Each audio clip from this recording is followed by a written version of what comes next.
Kunodaba esike sakhuluma ngalo la izolo, sikhuluma ngento ethinta abafikizolo nama-organizer-ke SMJ Bypass Butchery Birthday Bash ebizoba khona. Sekuphinde kwabuye olunye udaba Shwashi Sunday World Celebrity News section leyo. Manje isihloko sithi uyoncenga unyoko hitmaker refuses to apologize for snapping igig. Bathi-ke akayimiselanga amafikizolo okuxolisa ukuthi engafinyeleli kule gig angayanga kuye, kodwa phela sonke izinto uyilungisile nemali yakhona beyibuyisile, akasizwe ukuthi la bathini. Alright, ithi indaba chaos has erupted between Maskandi Star uMafikizolo born Lethukuthula Madondo and the organizers of the SMJ Bypass Butchery Birthday.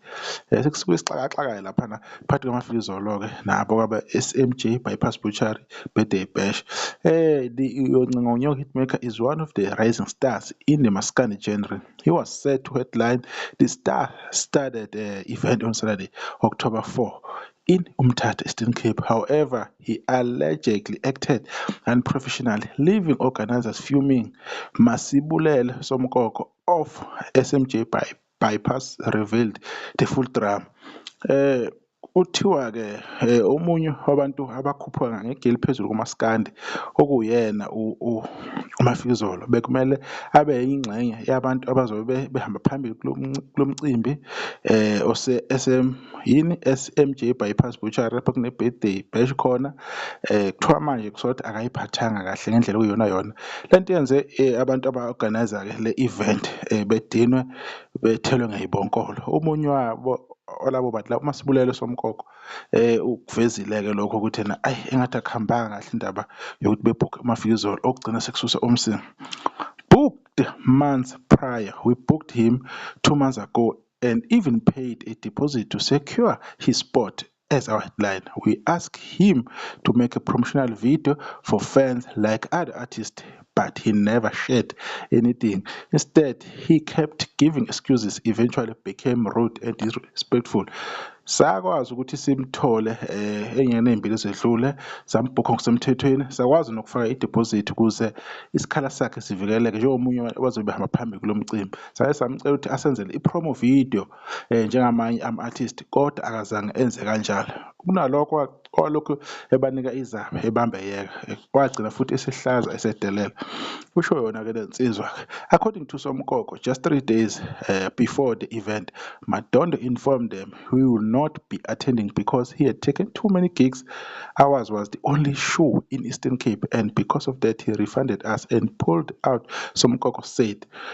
Uthi uSomkoko umunye wama-organizers ale bebani birthday bash uthi kusasele nje izinsuku ezintathu ngaphambi kwalowo mcimbi uMadondo kubani kuMafikizolo wabatshela ukuthi ngeke sakwazi ukufika ngoba usethathe imisebenzi yabamningi kakhulu yokucula yamagig. Wathi owabo ukude kakhulu ngoba use-Eastern Cape, hayi ukude kakhulu, owabo ose-Eastern Cape iwona oyi-1 and wabanikeza imali yabo back wase engabe esaba ingxenye-ke yalo mncintiswano uMafikizolo.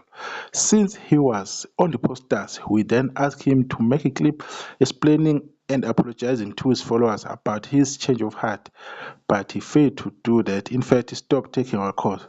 Bathi ngoba sebemfakile kuma-poster alomcimbi base bemcela ukuthi akenze noma ividiyo encane nje exolisa kubantu nabamlandelayo ukuze bazi ukuthi uyena oseshintshile ongasiza ukuba ingxenye yomcimbi. Kunalokho bathe noma sebemfonela bengasawaphendula ama-calls abo.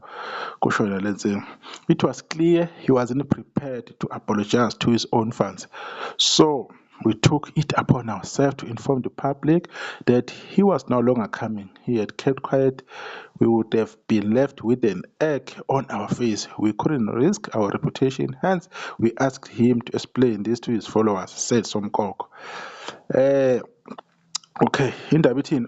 Bathi ngoba babonile ukuthi akayimisele ukuxolisa kubalandeli bakhe, so bakuthathe bakwenza kube umsebenzi wabo lokho as ama-organizers ukuthi na betshela abantu ukuthi no akasezi uMafikizolo.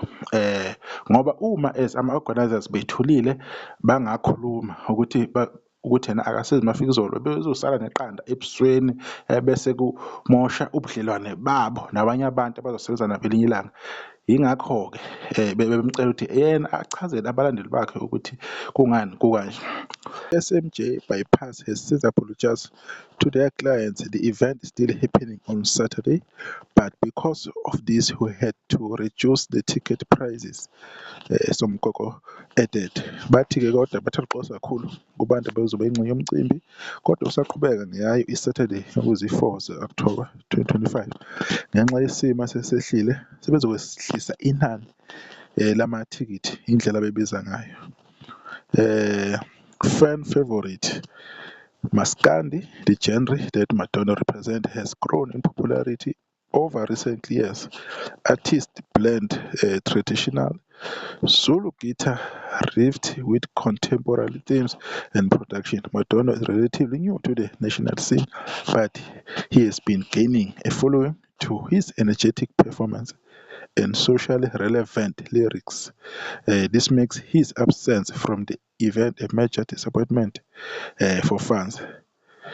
Numerous attempts were made to reach Madonna for comment, but he did not respond. Yeah, bese ukuveza-ke laphana-ke ekugcineni ukuthi-ke na uMaskandi iwona mculo awuculayo ubani uMafikizolo and usukhule ngesivinini eminyakeni eyedlule and abaculi abaningi bayakwazi ukumixa ama-lyrics wawo awesikhathi samanje kuhlanganisa nesiginci ney'nsimbi-ke ey'ningi-ke ey'hamba-ke nomaskandi. Bathi-ke uMafikizolo umuntu osesemusha endimeni kodwa-ke umfutho wakhe anawo nangendlela asebenza ngayo nangendlela acula ngayo kumenze kwaba nesikhala esikhulu esizoba khona uma engezukubabikho emcimbini lo ozoba ngeyi-4 zika-October. Isho kanjalo-ke i-article elaphana kwi-Sunday World. Asithembe ukuthi angeke kuphethe kabi-ke lokhu-ke akuze ukumvalela amasango ngandlela thize. Njengoba kade ngishiya nayizolo ukuthi into enjengalena komele ilungiseke ingagcini isiba yinkinga kumculi ngoba phela kusazosetshenzwa nangokuzayo, kusazophinde kuvele amanye ama-gig, kube nezinye izinto ezizokwenzeka akuzomele futhi-ke ihambe kahle nangeliye ilanga. Siyibamba lapho-ke ividiyo ngibonge ithuba. Sale kahle.